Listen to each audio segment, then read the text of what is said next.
जैसे कि हमने बताया था कि मेरे घर में प्राइवेसी इशू है और वीडियो बनाना अकेले में बहुत मुश्किल है। शौहर ने घर में रखा नहीं। मायके में रहती हूँ मगर मेरा ख़ुद का कमरा तो नहीं मिल सकता। बहू नहीं हूँ जो घर में ख़ुद का कमरा मिले, एक सेपरेट बेड मिले। बेटी हूँ, पूरा घर मेरा है मगर मेरा कुछ भी नहीं।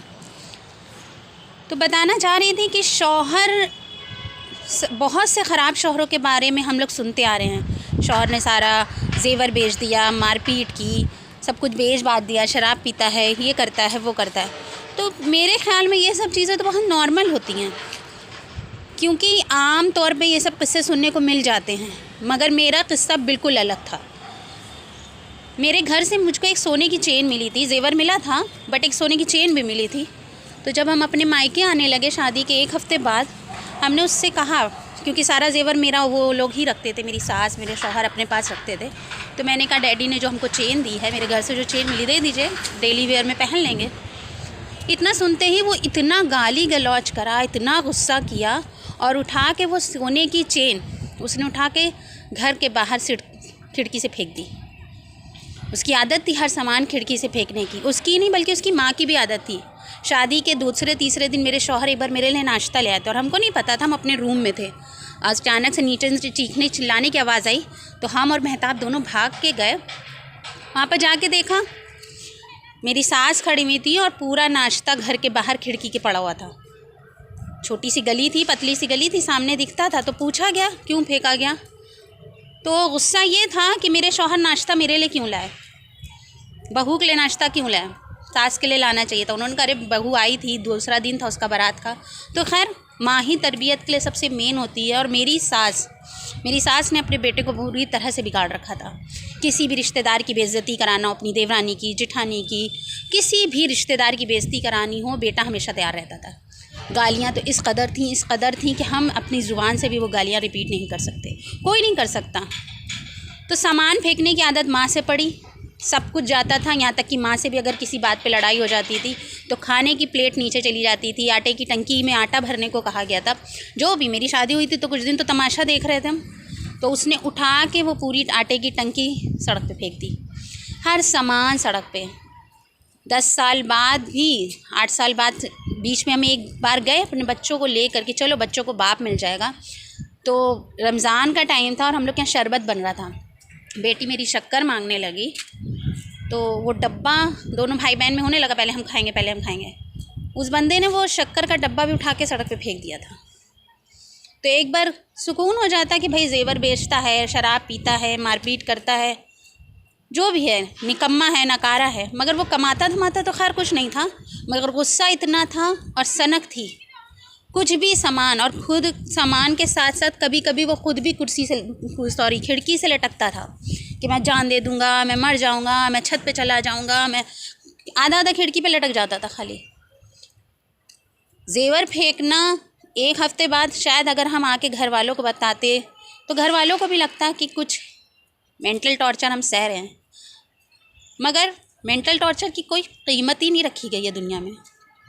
जब तक कि आपको हाथ पैर नहीं टूटेंगे तब तक कि आप बेचारी अबला हो ही नहीं सकती। ज़हनी तौर पे आप कुछ भी सह लो, ये दुनिया उसको कंसिडर ही नहीं करती है। दिन रात आप गाली खाते रहो, हर चीज़ की गाली, माँ बहन की गाली, इसका ये उसका वो। और मेरी सास हमेशा उनको अप्रिशिएट करती थी कि ये गाली थोड़ी ना, ये तो बॉडी पार्ट्स हैं। अगर वो इसने ये चीज़ कह दी तो ये तो जिस्म का हिस्सा है, इसमें गाली कहाँ होती है। तुम्हारी इसमें ये कर देंगे, तुम्हारी उसमें तेज़ाब डाल देंगे, तेरी ये कर देंगे, तेरी माँ का, तेरी बहन का, हर वक्त गाली। और अगर कुछ ऑब्जेक्शन करो तो सीधा सा जवाब आता था, जैसे माँ का हाथ होता है, माँ का पैर होता है, वैसे माँ का ये भी होता है, इसमें बुरा मानने की क्या बात है।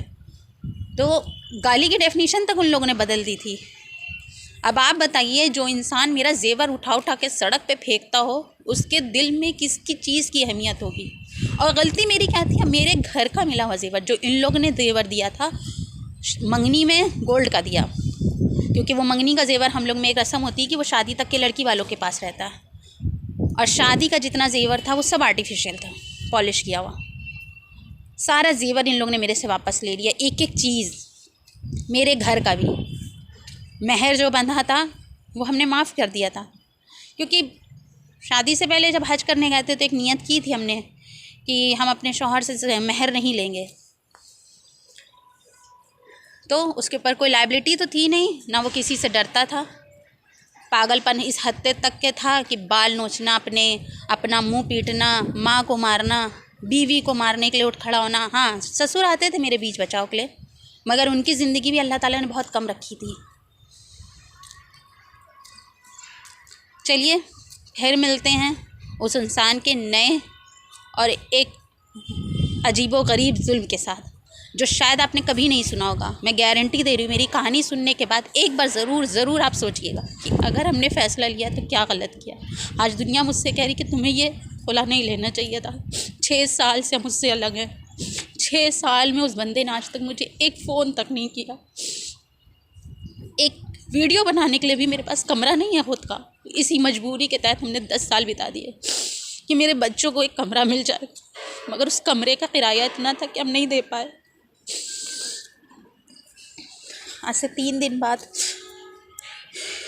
खुला का फ़ैसला आ जाएगा। वो भी देखिए वो आता है कोर्ट में कि नहीं। पिछली बार नहीं आया था, सिर्फ यही कहता है छोड़ेंगे नहीं, मेरी बैल है, मेरी गाय है, मेरे खूंटे से बंधे रहे। इस गाय को कभी उसने चारा डालने की नहीं सोची, कभी उसने नहीं सोचा ये गाय रोटी भी खाती है, ये गाय दिल भी रखती है, इस गाय से बात भी की जाती है, इस गाय ने बच्चे पैदा किए, उन बच्चों की शक्ल भी देखी जाती है।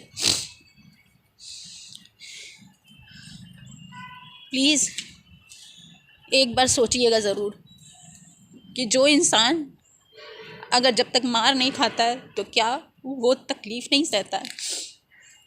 फिर मिलूँगी इंशाल्लाह, तब तक के लिए अल्लाह हाफ़िज़।